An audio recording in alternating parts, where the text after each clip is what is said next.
Hello viewers, આજે આપણે બનાવીશું વરસાદમાં ખાવાની મજા પડે એવો લીલી મકાઈનો ચેવડો। તો સૌથી પહેલાં મકાઈ ખમણી લેવાની છે।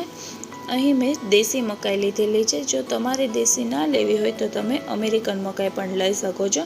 અને મેં 6 નંગ મકાઈ લીધેલી છે। તેમાંથી 5 નંગ મકાઈ મેં આ રીતે ખમણી લીધેલી છે અને 1 નંગ મકાઈ મેં બારીક સમારી લીધેલી છે। તમારે મિક્સરમાં અધકચરી ક્રશ કરવી હોય તો તમે ક્રશ પણ કરી શકો છો અને આ રીતે બધી જ મકાઈ તૈયાર કરી લેવાની છે। ત્યારબાદ એક પેનમાં 2 ચમચી ઘી અને 2 ચમચી તેલ એડ કરી દેવાનું છે। બંને ગરમ થાય ત્યાં સુધી થવા દેશું। હવે તમે જોઈ શકો છો કે ઘી તેલ ગરમ થઈ ગયા છે, તો તેમાં અડધી ચમચી જીરું અને અડધી ચમચી હિંગનો વઘાર કરી લેશું। જીરું અને હિંગનો કલર ચેન્જ થાય એટલે તેમાં મીઠા લીમડાના પાન અને બારીક સમારેલા લીલા મરચાં એડ કરી દેવાના છે અને તેને 1 મિનિટ માટે સાતળી લેશું। અહીં મેં તીખા મરચાં લીધેલા છે। જો તમે તીખું ના ખાતા હોય તો તમે મોળા મરચાં પણ લઈ શકો છો। મરચાં અને લીમડો સતળી જાય ત્યારબાદ ખમણેલી મકાઈ એડ કરી દેવાની છે અને તેને સારી રીતે મિક્સ કરી લેવાનું છે। અહીં મેં કાચી મકાઈ લીધેલી છે એટલા માટે અડધોથી પોણો ગ્લાસ જેટલું પાણી એડ કરી દઈશ।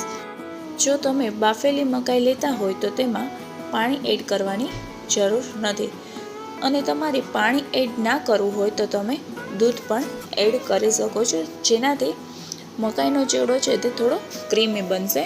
પણ મને વિરુદ્ધ આહાર જેવું લાગતું હતું એટલા માટે મેં દૂધ એડ નથી કર્યું। ત્યારબાદ તેમાં હળદર એડ કરી મિક્સ કરી લેશું। તમારે હળદર વઘારમાં એડ કરવી હોય તો તમે વઘારમાં પણ એડ કરી શકો છો।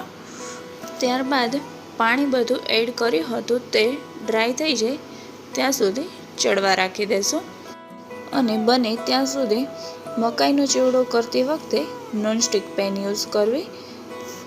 નોનસ્ટિક પેન ના હોય તો મકાઈનો ચેવડો કરતી વખતે નીચે બેસી ના જાય તેનું ખાસ ધ્યાન રાખવું।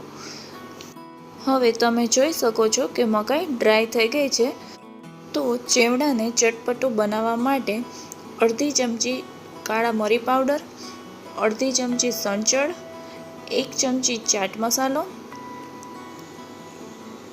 2 ચમચી ખાંડ, મેં દેશી મકાઈ લીધેલી છે એટલા માટે હું ખાંડ એડ કરું છું। જો તમે અમેરિકન મકાઈ લેતા હોય તો ખાંડ એડ કરવાની જરૂર નથી અને ત્યારબાદ તેને સારી રીતે મિક્સ કરી લેવાનું છે અને છેલ્લે લીંબુનો રસ અને સ્વાદ અનુસાર મીઠું એડ કરી ફરી સારી રીતે મિક્સ કરી લેશું। તમે જોઈ શકો છો કે મારી પાસે સ્ટીલની પેન છે એટલા માટે સતત ચલાવતું રહેવાનું છે, જેથી કરી મકાઈનો ચેવડો છે તે નીચે ચીપકે નહીં। ત્યારબાદ તેમાં બારીક સમારેલી કોથમીર અને કાજુના ટુકડા અને કિસમિસ એડ કરી મિક્સ કરી લેશું।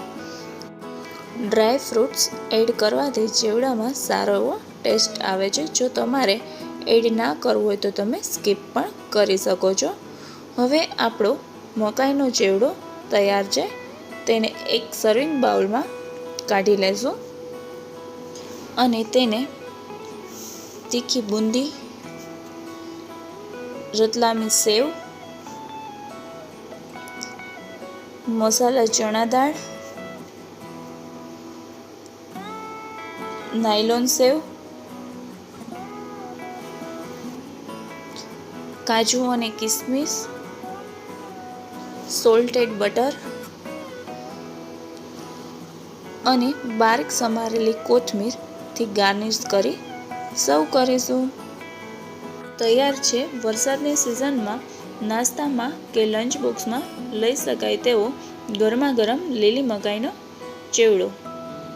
તમને મારો વિડીયો ગમ્યો હોય તો લાઈક, શેર અને સબસ્ક્રાઈબ કરવાનું ના ભૂલતા અને ફરી પાછા એક નવી રેસિપી સાથે મળીશું।